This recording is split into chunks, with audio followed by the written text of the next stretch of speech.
Allora, intanto volevo chiedere a Roberto, possiamo parlare dell'abbaio come di un film western? Perché comunque ci sono anche delle similitudini ideologiche nel modo in cui il mito del risorgimento viene qui demitizzato, come invece veniva fatto in certi western col mito della frontiera.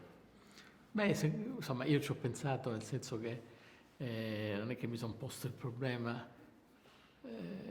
Col senno di poi si può dire che in certi momenti, soprattutto quasi come memoria cinematografica, per esempio lì nella piazza di Sambuca dove loro due hanno la loro scena madre, c'è anche un omaggio a un certo tipo di cinema che può essere individuato in Sergio Leone, no? Che è stato...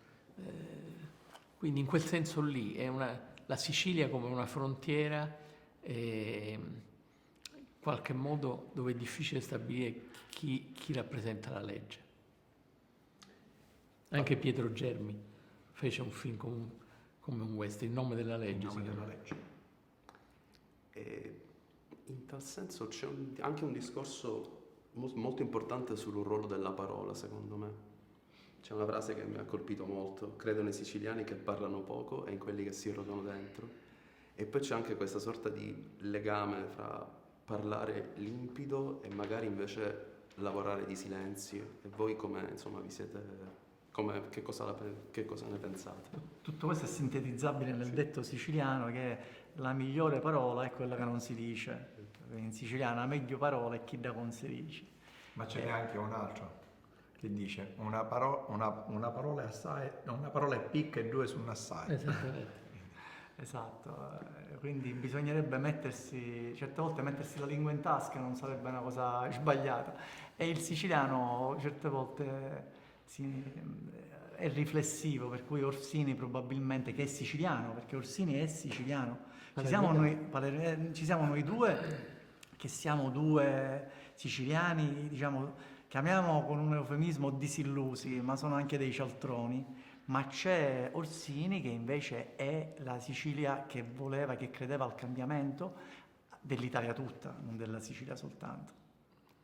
Comunque è un argomento complicato, perché noi penso che in Italia c'è anche l'idea che il silenzio dei siciliani sia l'omertà. Non è così soltanto. Il silenzio dei siciliani è anche una virtù, cioè è una forma di carattere che si è, come dire, sedimentata nel tempo. E a questo proposito c'è una cosa che dice Sciascia molto bello, che c'è un silenzio di resistenza, capito? E quindi questo valutare il silenzio e la parola rispetto a questo è molto interessante.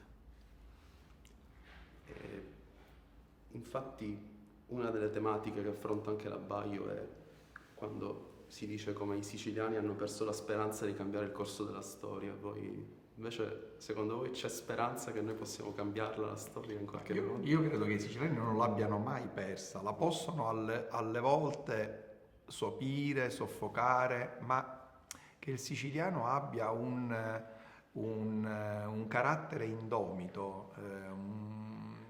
Io credo che questo sia ormai un mito che dobbiamo sfatare.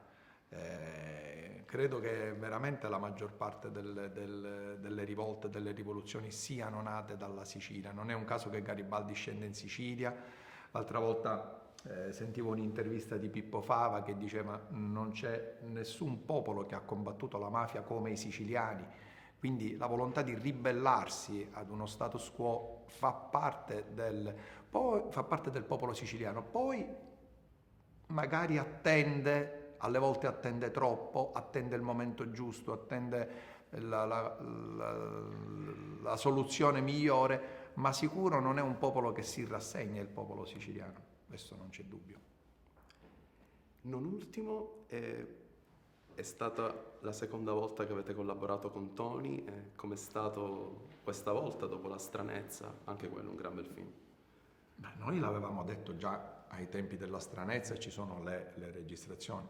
Tony Servillo è un attore da tenere d'occhio perché è straordinario, secondo me. Promettente. Molti lo sottovalutano, molti ancora non l'hanno scoperto, ma secondo noi è un attore Infatti, straordinario. questo è tutto merito di Roberto che ha creduto in Tony, cioè il fatto che Quando nessuno ci quando credeva. ne sai, cioè, questo, quindi abbiamo avuto ragione allora e lo confermiamo anche in questo film, è straordinario. Sì, anche in questo film seguitelo. Grazie. Grazie a te.